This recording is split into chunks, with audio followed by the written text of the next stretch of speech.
You guys, Strokers, have a song called New York City Cops, right? Yes. What do you think about that incident regarding a New York City cop recently, the guy who got hammered at that strip club and then killed people drinking, driving on the way home?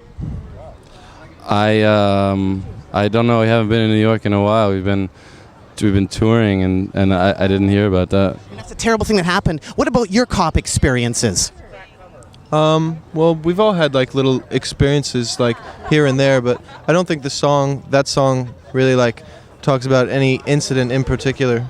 It was sort of, the song was more meant like a story, and then when it came time to the chorus, that was the only part that I always thought was so, like the one like poppy, like true like poppy like thing, and I kept saying like I want to like let's kick it out, fuck it, it's too much. At the end, I just, as a joke, I was just singing that, and it sounded cool, and it made sense for the song, and so that's how it came to be. Come on, Strokers, give me some New York. Give me some New York cop stories. I want some cop stories. I don't have any. I don't want to like, you know what I mean? It's like, I don't want to like go back to New York and be like fucking harassed by cops. You know what I mean? Okay, give me some good food stories, or Julian of the Strokes. Food stories, Papaya King. Have you been to Papaya King at all? The hot dog place. Yes, I have. They have good hot dogs.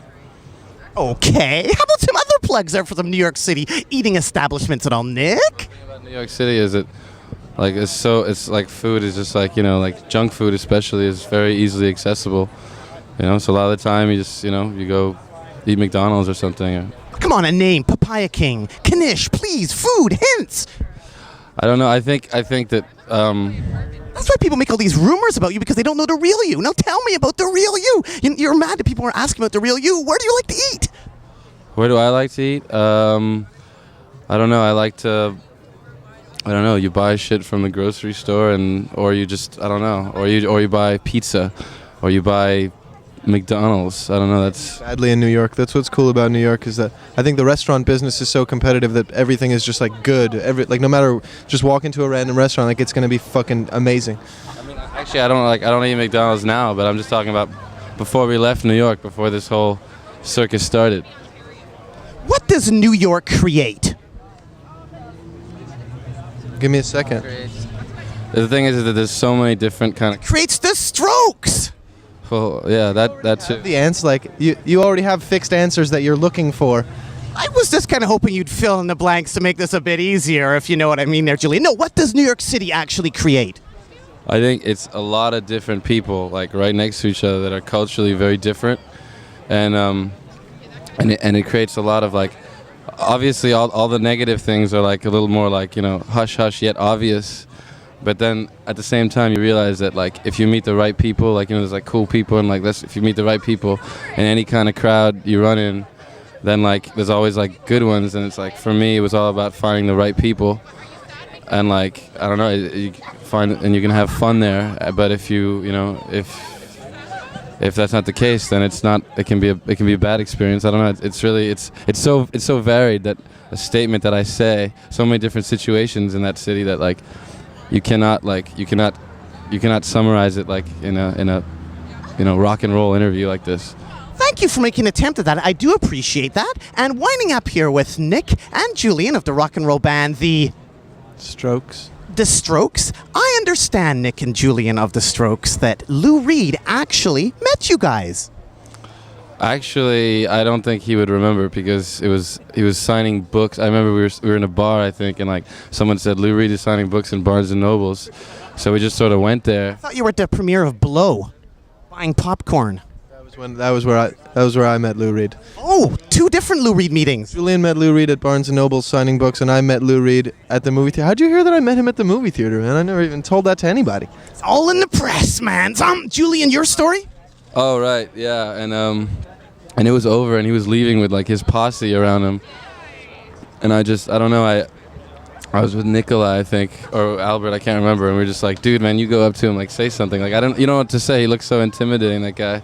I just grabbed one of his books off the rack and said, like, you know, can you please, like, I don't know, it's a longer story, it's not very interesting, but it was just basically like meeting a guy and having him sign a book, and it was really cool and weird, and it was funny. Actually, he signed it, I have it in my house now. It's a Lou Reed like lyric book signed to the Strokes. It's pretty cool.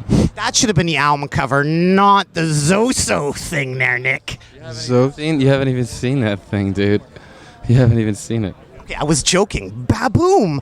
Lou Reed, Julian, likes to tape shows, I heard. Julian and Nick at the Strokes. I heard that Lou Reed likes to tape shows secretly, go into shows and tape them for ideas. Are you worried he might steal some ideas from you at all? No, I think that that's the way art should progress. Have you guys ever met Handsome Dick Manitoba or played his bar or been in his bar at all? I've been in Manitoba's. I've never met Handsome Dick or played at Manitoba's. No, we never played there. No, yeah, same. I don't. It's not really like one of the best venues in New York. It's like sort of a cool hip place, but like as far as like trying to like, I don't know, like get a fan base or whatever. It's like it's sort of like filled with like a bunch of locals, you know. Because in New York City, there aren't that many all-ages venues left, are there? Like the Wetlands is closing. Hardly anybody goes to like ABC No Rio. What's there to do for the all-ages set? You guys are very young yourselves. Like, how old are you? 22. How old are you? 20. So what did you do when you were younger? It's really hard for the New York scene all-ages thing, isn't it? Fake ID. How hard was that? Pretty easy. Just get one downtown. You just get one. There's different places. You get like a cheap one for like $10. Use my older sister's driver's license. Baboom! How about sneaking people into gigs? Don't the Strokes help sneak a lot of people into gigs? I read a bit about that on the internet. Well, we try. It's like if someone doesn't have ID, like I try to like look for someone who looks a little bit like them and like just give it to him. I mean, I use that trick all the time with him. He's 20. It's like if they card us and he doesn't have ID that day, I just like I'm like I'll be right back, or I walk out and I just give it to him and I'm like thanks, and I walk back in and then 10 minutes later he's like, Giving away our secrets, man. oh, I'm just whatever. It's not a secret.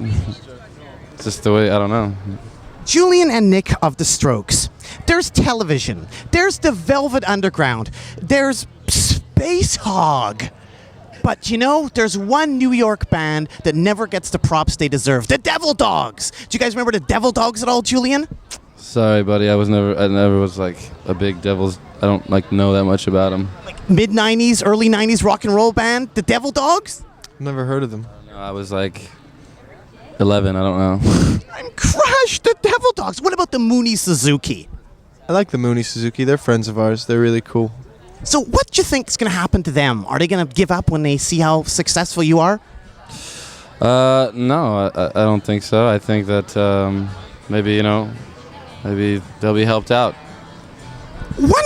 Like I hope that people like, I don't know, if they see that like we're gaining a small amount of success like in certain places we go, I hope people get like motivated to like work hard themselves and do something worthwhile themselves. Like at a point like in New York when we would play, like the Mooney Suzuki was 10 times more popular than we were, and we like sort of like, wow, like we got to get to the level where the Mooney Suzuki is and like start like playing these packed shows. And then I don't know, we just like worked really hard and ended up like doing it and sort of going even further than that, and hopefully going even further than we are now.